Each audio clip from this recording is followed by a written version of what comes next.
What'd you think of your voice on the last, a couple places in the last podcast we did? The one on Don't Look Up. What I think of my voice? Yeah.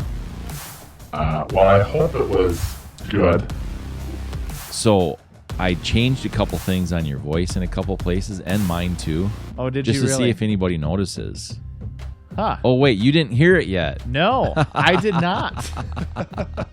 I know, surprise. Oh my gosh, I sound like Alvin and the Chipmunks. I like to mess with you like that. Yeah. And the shock on your face is always just priceless. Guest star. Yeah, I've been trying some new things on the editing. Oh, interesting. And so I was practicing on some other things, and so I'm going to add that into the podcast. This one too. Yeah. Do some voice changes. Just for fun. Do you have like instant oatmeal when you prepare the videos? No, I don't, but I have an instant family every time. Oh, really? Yeah. So you eat for breakfast is an instant family? No, not eat, but that's what's every morning. I go get a new family. It's, because it's just easy. The paperwork to do. is so simple. It's easy. It's not like you have to go through a bunch of classes or you have to, go through a process. Do the whole avatar thing. Right. As you know, we're talking about Instant Family, the 2018. What did you call it? Instant Classic? I did, yeah, Instant Classic. Yeah. I don't remember half the things I say. Movies. The average person can be inspired by them. They can make us laugh. Movies can keep us on the edge of our seat, and so much more. Maddie's Movie Mix is a podcast for movie enthusiasts of all kinds. We hope you enjoy the show. Wait. Matt Logan! Yes, we both have the same problem. You. Listen. You smell something? Yippee-ki-yay. This is Tyler Peterson. There's so many times where you're like, do you remember what you called it or what you sent the text message? I'm like, I sent a text message? What's that? Hey, did you see the thing with Neil Young? Oh, yeah. Yeah, and Spotify and Joe Rogan. Yeah. So I put this, I wrote this thing, like the day it happened, right? I wrote this thing. Did you see what I wrote? I did. Well, I saw it. I was going to read it later and then. Yes, it just obviously wasn't a real big thing, but I just said something like, and I don't remember exactly what I said, but I said, Neil Young is trending for bullying Spotify. Yeah. And I said, who's Neil Young? Because he's like... Neil's old. He's an old singer. Like, yeah. He's... no offense, Mom and Dad, but he's an old singer. Yeah. And he's going to this massive company and bullying them to cancel Joe Rogan. Yeah. Who is clearly like outperforming him. Yeah. What didn't he have some like song about freedom? Yeah. All these things. He was a different man. Right. And it's so interesting, like but people were saying like, "Oh, you don't remember who Neil Young is?" And I'm like, "No, I do. It was just a joke." Like I put the back. Did you see the background even? Yeah. I put all the laughy, cryy faces. There's only so much you can do. And it's like I get in trouble for just text messages to my wife. Of like we don't want to hear about text messages to your wife. Well, here's the thing: is I like to joke around a lot. Yeah. And she takes things a little bit more literally. Oh, than okay. I like. Yeah. Or not that I like, but that I don't intend it for it to be taken that way. After reading the text messages, I can see how they would be taken that way. I've done that many times. I get it. Oh my gosh. I took a nonverbal communication class, and there's just so much. Oh, you did? Yeah. Just because you were getting in trouble too much with your wife? We talked about last week about all these subtle cues that I normally don't pick up on. So I don't know. This is... Yeah, sometimes I get in trouble with my wife. Good or bad. You can take it however you want. Right. Well, but talking about instant family and how they're made. Exactly. Adoption. This was, look, I'm gonna just be real open and honest right now about this. I'm kind of an emotional guy. Like, seriously, I really truly am. Right. I don't say that as a bad or I hide it or anything. I really am an emotional guy. Except when it comes to your ratings, your overall score. Yes. Just I kidding. don't allow my emotions to, like, manage my life. Yeah. For sure. But, like, I get emotional talking to people. I was had a Lyft ride the other day, and I'm like, dude's making me cry. You know, I'm like, oh, that's so sad. That sucks. But I like the stories like this, and the story with that Lyft driver. He, what he learned through that experience and came out of it, and you know, it bettered his health and all of it. So this is the same kind of thing. This movie is like so touching and emotional. Like, it gets you right down into the core. It's so authentic. Yeah, it feels like. So I might have welled up a little bit. Yeah. I remember, this is my wife's favorite movie. She's been waiting for us to review it for a while. Nice. And I was like, yeah, we'll get to it. And I was surprised you've never seen it. But then I remember when I'm surprised I haven't it. seen it either. Yeah. I don't know why I didn't. Well, I think it flew under the radar because I remember we went on an Alaskan cruise, one of the 4 places I've actually been to outside of Minnesota. And it was one of those. Which is about the only place I haven't been to, by the way. Hey, well, we complete each other. Yeah. I'll tell you my stories, you tell me yours. That's right. So I remember this. So they played these movies, like it was like HBO, where they just played movies in the background. Oh, sure. And so this was one that would, and they had probably like 10 or 12 films that was just constantly cycled through the whole week. And so this is one of them. And so, my gosh, my wife is going to get brought up a ton. Nope.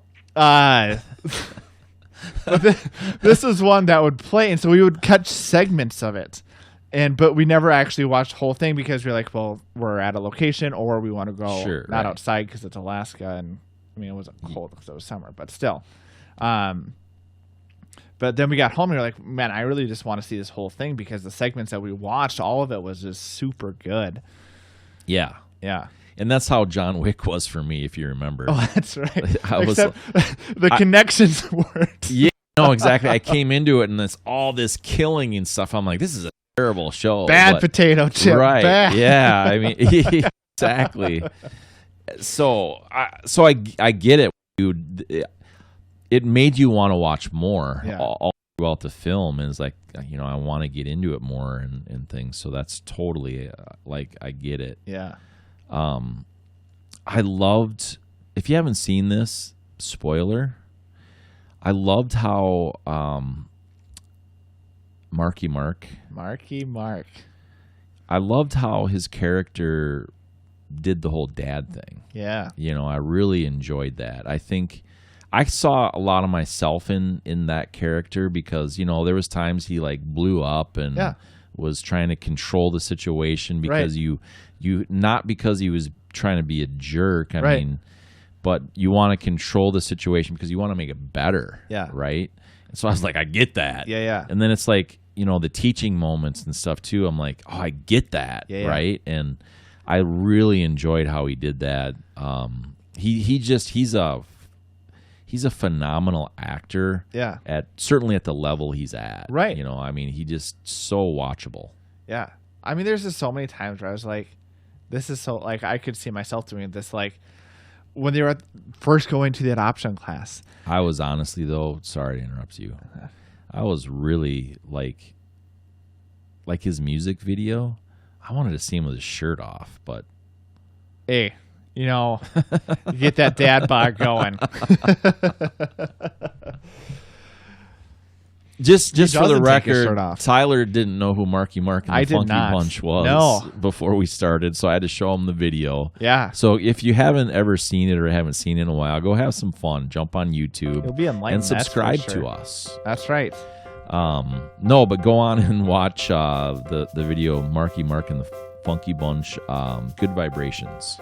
Yeah, and if you just wanted just a good laugh for a day, just go watch that. Yeah, it is. It truly is. I just had to smirk the whole time as I was watching because it was so obnoxious. Anyway, go ahead. Continue now that I interrupted you again. So, I actually remember where my train of thought was. All right, good. See, you're getting better at that. I'm trying. And the train is staying connected better. I'm forcing you into that memory. Oh, my gosh. Didn't want to do it in high school. Don't want to do it. No, just kidding.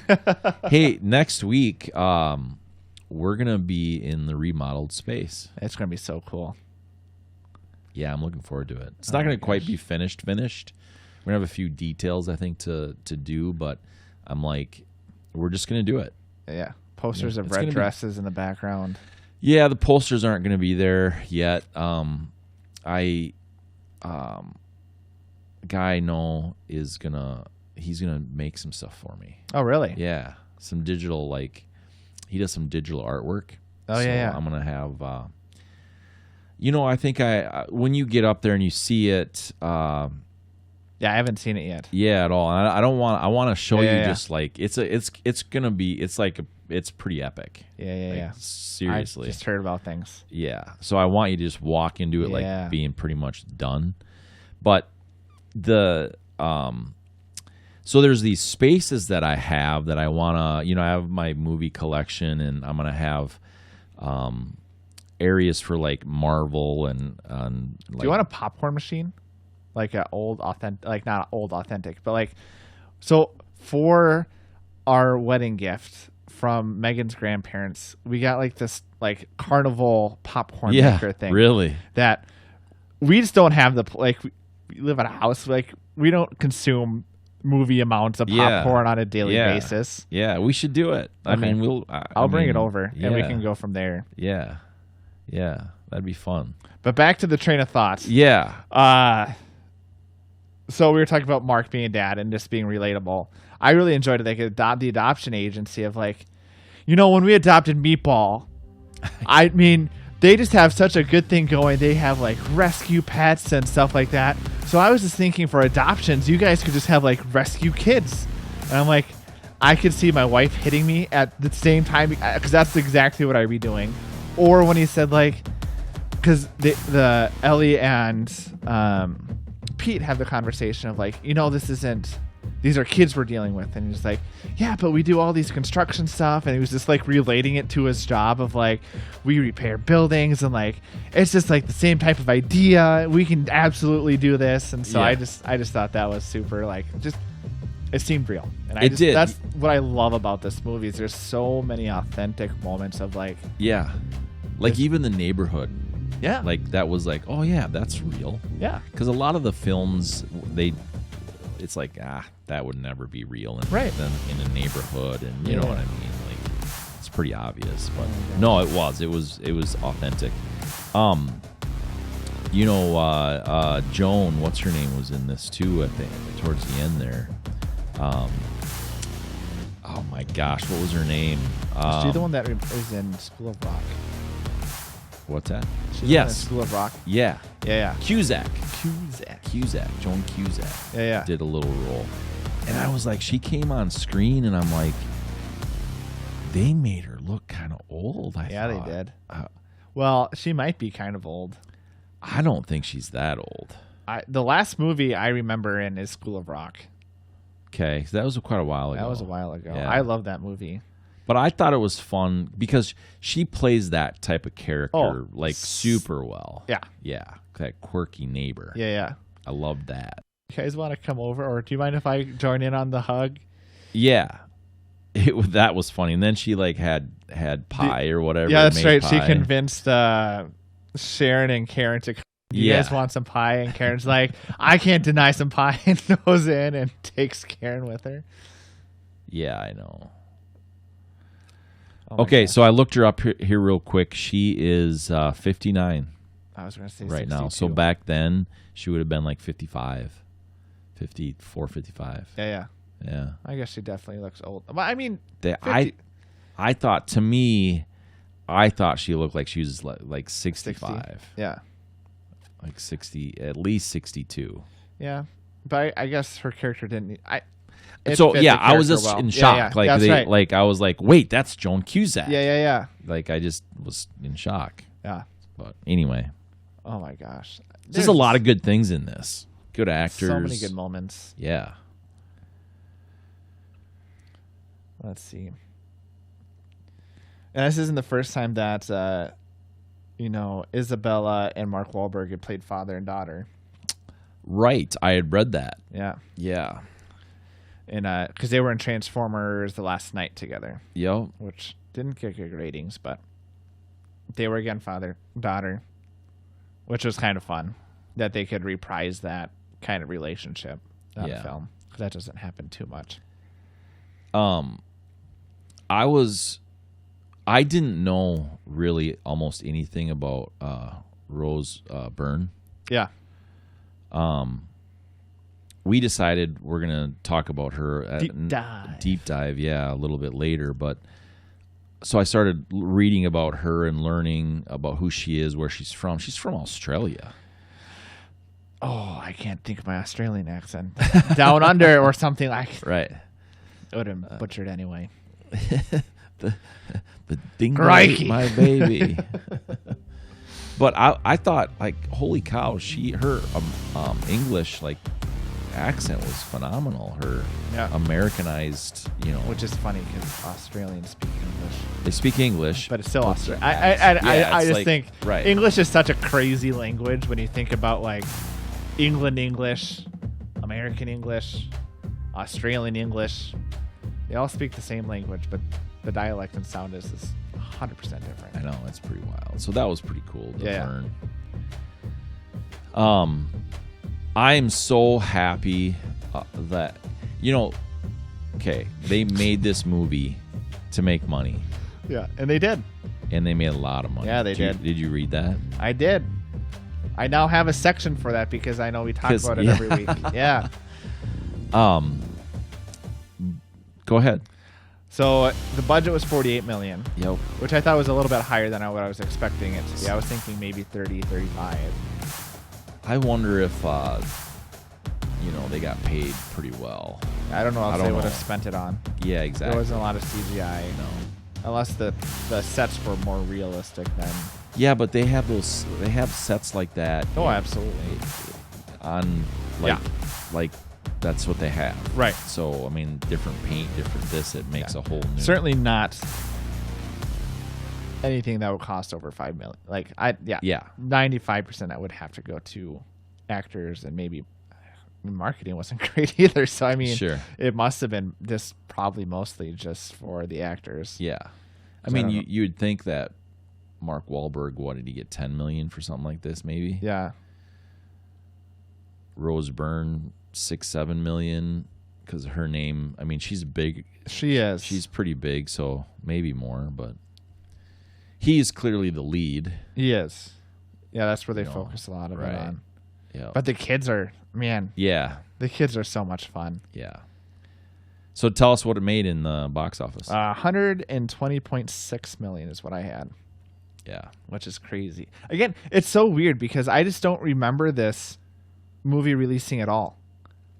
The only way that I know about it was because I was on a cruise ship and it happened to be playing. Right. Yeah, that's cool though.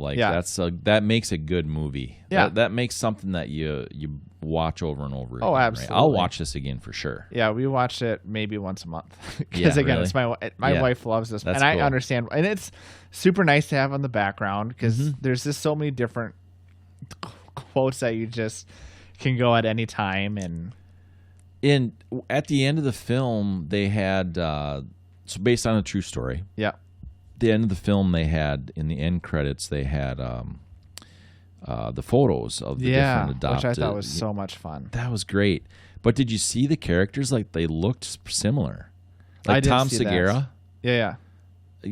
So he's the comedian. He was the brother-in-law or whatever. I loved it that when they were praying at that Thanksgiving scene and he kept his eyes closed the whole time. Yeah. But they were clearly having conversations, and so he was talking like this, and then his wife is like, open up your eyes. Right. That's totally real life. Like, yeah. Probably didn't even realize his eyes were so closed. Yeah, exactly. So his character, also looked like the one-to-one of how they did that whole thing with the adoption. Yeah, I was like pretty impressed by how they did all that. Yeah. Most of the time, if it's based on a true story, they don't even try to make them look like anybody. No. Just that. Except in Invictus. Morgan Freeman looks like Nelson Mandela. Okay. Oh, yeah. Yeah. That's right. That's old. I don't know why that just popped into my head so quickly. I like that movie, and I like Morgan Freeman. So I've never seen it. I remember seeing all the previews and everything for it, but I've never seen it. Good old rugby. But yes, they look similar. Actually, I don't know that. I'm taking your word because I didn't actually do a Thanks one-to-one. for trusting me. Hey. What do you think? We want to score it? We want to rate it? Talk about that rating? Actor chemistry? Yeah, let's do it. I gave it a 4.7. The cast, I think, is just phenomenal.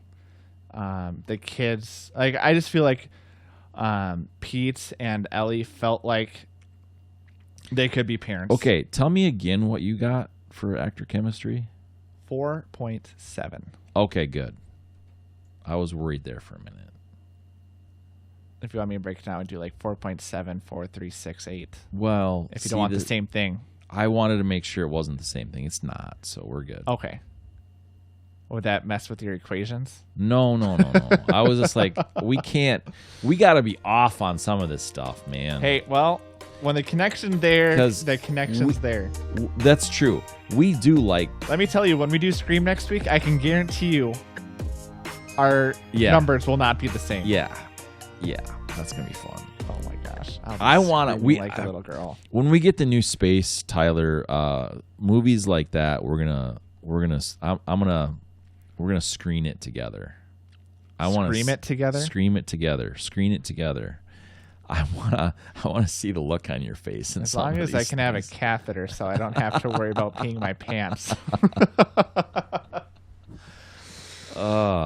So 4.7 is what I gave this one. Again, the kids work well. I really even like Karen and oh my gosh, Karen and Sharon. Right? Yeah.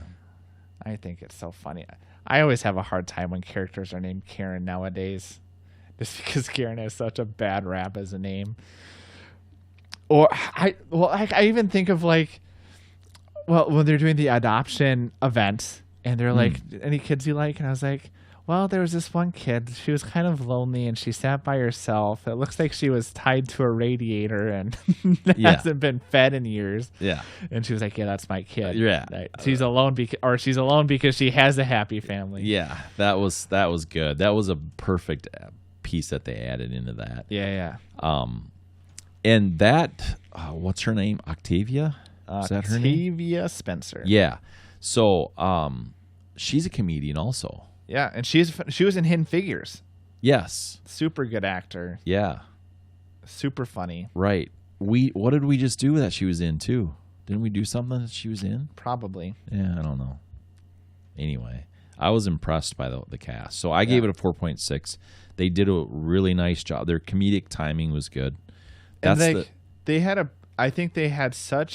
think what this movie does so well is the characters balance each other out so well. Like Karen and Sharon, Sharon was a little bit more free-willed, and it was like, you're not all going to make it, or I forget what it was, or Karen was like, no, you can't say that because then someone ended up leaving. Yeah. And then Ellie and Mark's balance, and so the balance was there. Yeah. And it was great. Yeah, totally.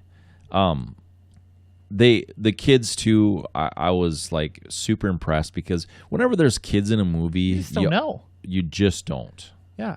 Yeah. And so you don't know how they're going to do on set.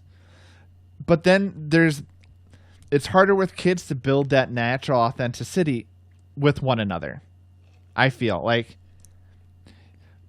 a lot of times people are acting it, or there's chemistry there and you can see it and it works well. But with kids, I can only imagine that being 5 times harder. Yeah. Yeah, absolutely.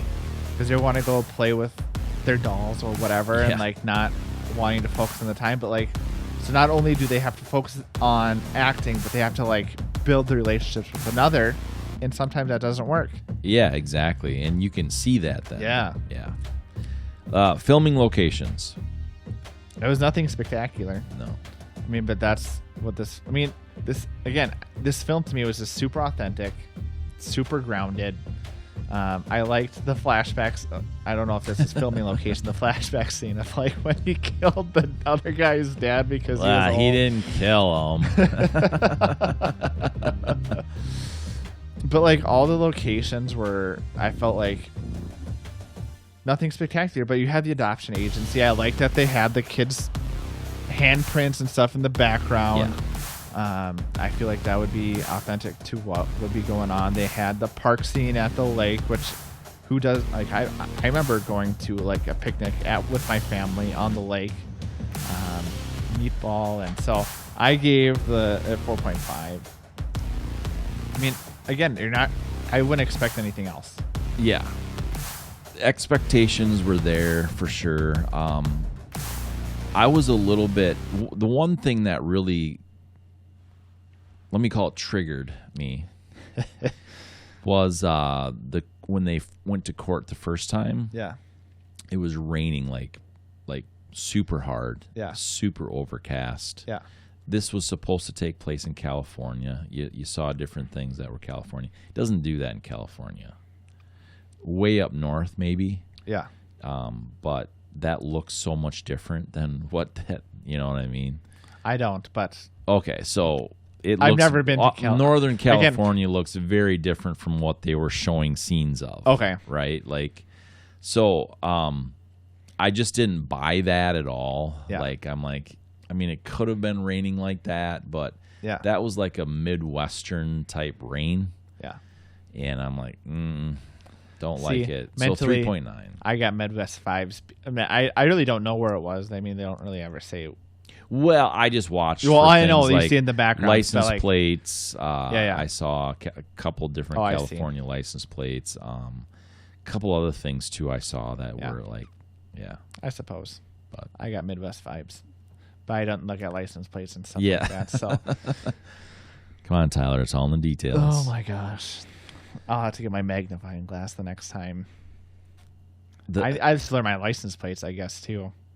Yeah. That's true. That is true. Like, I pick it up pretty easily because I see. Yeah. In Iowa's, in Minnesota's, in Wisconsin's. That's about it. But I see them all. Oh, I know Florida's. That's an orange on it. That's an obvious one. Yeah. Cinematography. I'm gonna go first on this one. It's all yours. Just because I don't know. I want to. I thought that they did a really nice job with making average places just kind of enjoyable. Like, there was nothing spectacular about the filming locations per se, but the way they made them still looked inviting, still looked real. Remember shots. When the kids come home for the first time and Ellie's going to the bathroom? Yeah. And they did it was one shot, but you see kids coming in and out and just absolute chaos. Like, how many times do you see that same exact scene, but the way it's shot is you go to the kids' faces, they're going to bed or to the bathroom. Like, I really enjoy that they just kept it there, just absorb the chaos that's going on. Yeah. And not make you feel the chaos because they're doing so many different shots. Right. Yeah. No, they did a nice job with this. Yeah. They definitely. They had to do that because it was authentic, real life, right? Like, they didn't have anything spectacular or flashy or whatever to work with. So, 4.3. Okay. Yeah, I gave it a 4.2. The only other scene I think that was really interesting that they did was the one where they're talking about how a kid feels connected to an adopted family. Mm-hmm. And so they had all the strings attached to each person and said, they feel disconnected from teachers, their parents, but the one thing they feel connected is to each other. And what I really enjoyed about that is, it was more of they took their time of not like rushing through cutting it all, but you could also hear the scissors snip each time. Yeah. Which is not easy to do. I mean, they had a big scissors, but. Right. It could have been something that they could have cut out and just kept it to the dialogue that was being said. Right. They probably added that in later for sound effects. I mean, they do. They probably hard mic'd the scissors. They probably they probably did that in the studio. Yeah. Oh, absolutely. But yeah. Can you imagine that was just your job? Like, I think so. You ever seen those videos? Have you ever seen those videos where sound effect videos, like on YouTube or whatever? Well, I don't know if it's. Well, I've listened to documentaries of soundtracks and how they come up with different noises, because there's so many times where they don't have an instrument, but they know what sound they want, and so they have to go through all these different techniques of like tools and things and manipulation to make a certain sound. And so so I have seen, maybe not specifically sound effects, but score. Yeah, right. Absolutely. Like water splash sound. You know, they don't get it. They don't do that by jumping in the pool. No. You know, it's weird. It's usually like something like super simple, like not super simple, but like you have one thing in your hand and sense, you're doing something funky with it to get the sound. Right. It's pretty crazy. Yeah. So, costume design. I gave it a 3.9. Okay. I thought maybe some of the kids' outfits, like especially Lita, she could have had some more. Like, she was not obnoxious, but she was like an outgoing kid that loved everything. Like, she loved playing with her dolls. Yeah. So like she could have easily just had like a dress or something like that. Yeah, they could a couple of or a costume specifically, and so. Wish they would have done more with that, but like Mark and Ellie's character, I mean, they were down to earth people. One was a construction and one did interior design. So I don't think they need to do anything fancy with that. But again, with the kids, I think they could have done something more than what they did. Yeah, they kind of did with Lizzie a couple of times. Yeah, they did. Right. So costume design was like, they could have done a few things. I know they wanted to make it authentic, but I don't know, 3.7 just because they didn't do anything. Oh my gosh! You remember when who was Jan, the Grandma Jan? Was that who was Ellie's mom? Yeah, I think it was Jan. Yeah. Remember when they had this Sharpie? Yeah. And they were like, that was disturbing. No. It was. Well, I mean, it was, but it was definitely like funny. It was funny, disturbing. Yeah. Of like, this is, or Mom, you realize that Sharpie? She was like, no. They're washable. Grandma Sandy's in the house. You got a T-shirt? In the court, right. Burst in the courtroom like that. I didn't get a T-shirt. We talked about the music before the show. Yeah. I really liked it. I did too. It was pretty up. So it was the songs they picked. Right. So it was good and it fit, but it wasn't like memorable. Yeah. So I think like if you're looking at just like the soundtrack itself, I felt very basic, but it was fine. Like it almost felt like one of those things where not to like diss what was done with it, but it felt like when I work on Apple Music or like when I work on iMovie, sometimes there's like just music you can use for free in the background. Mm-hmm. And so at times it felt like that. Yeah. If it was like, you just got like the belly noises going on. Maybe they edited the movie in iMovies, you think? Not maybe. I doubt it.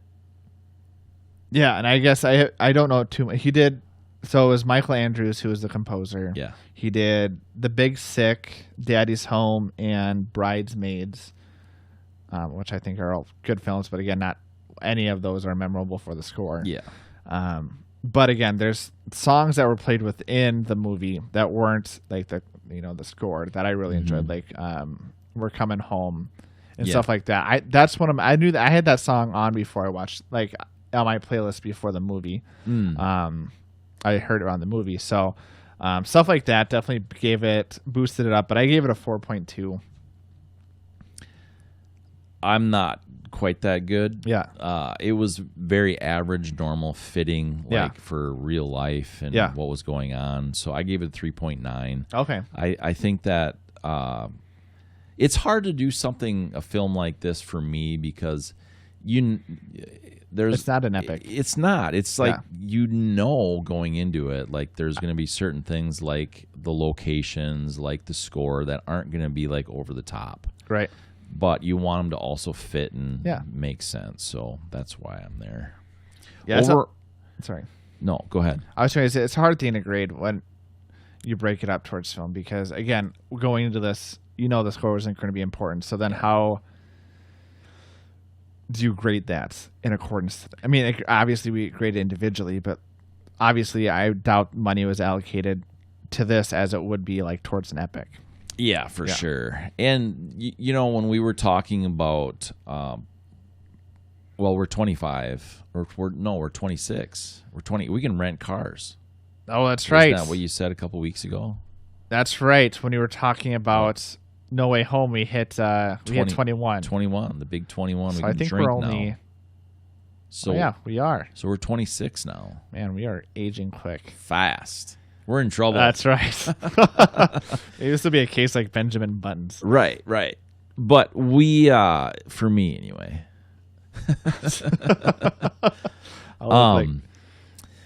We talked beforehand that I wanted to make sure, we had kind of this consistent thing that we went down. Right. Because you can essentially, if you're a wandering generality and not a meaningful specific, right? Yeah. So we have to have something that's kind of that staple. Right. And then outside of that staple where it's like, okay, here's what we need to watch for. Yeah. I think that's so important in a film like this. Yeah. More so than it is in an epic. Right. Because you can just go all over the place. But if you don't have something consistent, then it's like, well, what's your metric? Right. Exactly. So but overall entertainment, I was like blown out of the water by this movie. It's so good. I do remember seeing, previews about it or whatever. I don't know why I didn't watch it because I like Mark Wahlberg. I think he's really good at what he does. So, but I was super entertained. I felt like I was more informed. Yeah. As well. So that was kind of nice. Yeah, exactly. 4.7 on the overall entertainment. Just, it kept me awake. There was just so much. Well, so I gave it a 4.8. Again, this is one we probably watch once a month or once every other month. So obviously my wife and I find a lot of enjoyment out of this film. But like what I like about it is, again, there's so many, like, it seems authentic relationship. There's so much humor spread throughout it too. Like there's so many quotes that I could just say from this movie. Like Grandma Sandy coming in, or the bad potato chip. Bad. Yeah. Shut up, you can't tell me what to do, you beaner. Yeah. She gets that off the TV. And so it's just like stuff like that. Totally the other scene where the guy's using the waxer, I forget. The Zamboni. The Zamboni. Yeah, like for floors. And Mark rips him off and like just he punches him in the face. I don't think does he get kicked in the balls too? Yeah. I thought so. Oh yeah, because the wife Ellie does that. And so I just think it's so funny, like how many times do we feel and then they forget the kids in the car. I know. And so oh man. Yeah. 4.8. There's just so much to love about this there movie. really is. There really is. Which gives my mathematical overall rating 4.2. I gave it a 4.6. Okay. Yeah, that makes sense. I think I'm gonna probably I'm gonna have this. I'll have to add this one to the collection. It's definitely worth it for the collection. I think so. I'm like, I think I'm gonna go adopt a kid. Yeah. We got some out in the back for you.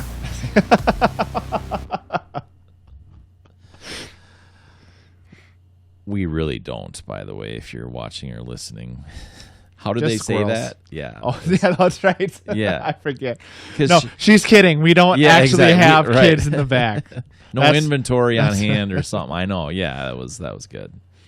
What a good film all the way around, though. I mean, it had me feeling the emotions of it. I'm like, I feel a little guilty too, I guess. You know, I feel like I could do more. I don't want to talk about what I do specifically on this podcast for sure, but I felt like I could do more in society and stuff, I guess. And that's good. Yeah. You know? Absolutely. And it's simple, and it just makes you think about the little things that you could do to make other people's lives better. Yeah, exactly. Let's do it. Let's do it. Not sure what that is, but we're going to do it. So you need to hammer the like button, hammer the share button, make sure you subscribe to us, turn on notifications. That's right. We appreciate you watching and listening. See you next time. Okay, so I'll see you later, huh? I'll give you a call. So it's done. It's done.